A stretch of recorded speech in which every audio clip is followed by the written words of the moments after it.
10 operatori sociosanitari del Centro di Educazione Motoria della Croce Rossa Italiana in Roma sono stati arrestati per violenze e torture ai pazienti. L'indagine, iniziata ad aprile 2023, è scattata dopo che i vertici della Croce Rossa hanno denunciato ai carabinieri un paziente con una vistosa ecchimosi al volto. Le indagini, condotte dai carabinieri specializzati in reati contro vittime vulnerabili, hanno rivelato ripetuti maltrattamenti a 2 pazienti con gravi patologie psicofisiche. Le prove raccolte includono attività tecniche, documenti e testimonianze che hanno confermato le condotte vessatorie degli indagati, portando alle misure cautelari. A seguito dell'attentato a Trump, un evento che ha scosso l'intera nazione, in segno di rispetto e memoria per la vittima dell'attentato, uno spettatore che è rimasto ucciso alla convention, i partecipanti hanno osservato un minuto di silenzio. Questo momento solenne ha unito i presenti, sottolineando l'importanza della sicurezza e della pace nel contesto politico. L'attacco ha spinto Trump a riscrivere completamente il suo discorso, dimostrando resilienza e adattabilità in un momento di crisi. La nuova versione del discorso ha enfatizzato temi di unità e sicurezza nazionale, cercando di rafforzare la fiducia dei suoi sostenitori. Nel frattempo, i democratici hanno deciso di congelare le pressioni per il ritiro del presidente Joe Biden, in segno di rispetto per la situazione delicata e per evitare di politicizzare ulteriormente il tragico evento. Questa pausa nelle tensioni politiche potrebbero aprire una nuova fase di dialogo e cooperazione tra i 2 principali partiti, anche se temporanea. Un turista francese di 43 anni è stato aggredito da un orso a Naroncolo, nel comune di Drò, in Trentino.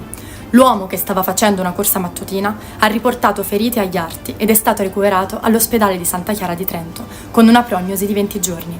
Il corpo forestale ha raccolto tracce biologiche per identificare l'orso. La provincia autonoma di Trento ha confermato che l'operazione di sutura delle ferite è andata a buon fine e che il turista sarà dimesso nei prossimi giorni. L'aggressione avviene pochi giorni dopo un altro incontro ravvicinato tra una turista svizzera con 3 bambini e un'orsa con il suo cucciolo vicino al lago di Molveno. In quel caso, l'orsa aveva effettuato un falso attacco, toccando la maglietta della donna senza però causare ferite. Questi episodi sollevano preoccupazioni sulla sicurezza dei turisti nelle aree frequentate dagli orsi. Roberta Metsola è stata rieletta Presidente del Parlamento Europeo con 562 voti su 705, superando l'unica sfidante Irene Montero di Podemos, che ha ottenuto 61 voti. Nel suo discorso di insediamento, Metsola ha citato figure storiche come De Gasperi e ricordato i giudici Falcone e Borsellino, promettendo che il Parlamento Europeo sarà un faro di democrazia, diritti e protezione per i giornalisti. Ha sottolineato inoltre l'importanza della condizione femminile in Europa, evocando nomi come Giulia Cecchettin, e ha parlato della necessità di affrontare le diseguaglianze e la violenza contro le donne.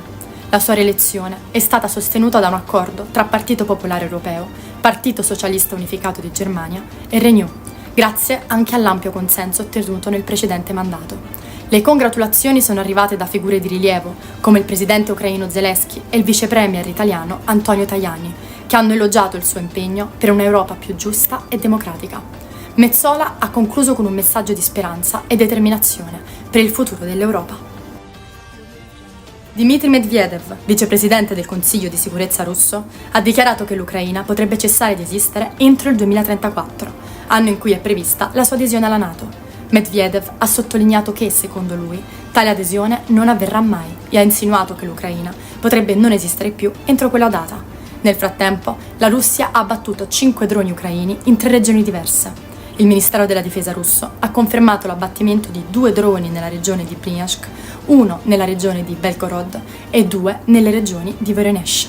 In un'intervista alla TASS, Alexei Polichuk del Ministero degli Esteri russo ha affermato che Washington ha autorizzato il presidente ucraino Zelensky a lanciare attacchi sul territorio russo, utilizzando armi statunitensi.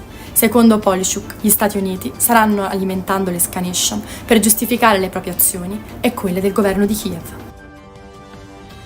6 turisti vietnamiti sono stati trovati senza vita in una camera d'albergo di lusso a Bangkok, morti avvelenati con cianuro. La polizia ipotizza che uno di loro abbia avvelenato gli altri 5, per poi togliersi la vita. Il primo ministro thailandese ha dichiarato che l'episodio è legato a una questione privata, escludendo furti o minacce alla sicurezza nazionale. Le vittime, tra cui 2 con doppia cittadinanza americana, sono state trovate in una suite del Grand Hyatt Erawan, smentendo le prime notizie di una sparatoria. Le autorità continuano a indagare, ma il movente sembra essere legato a debiti.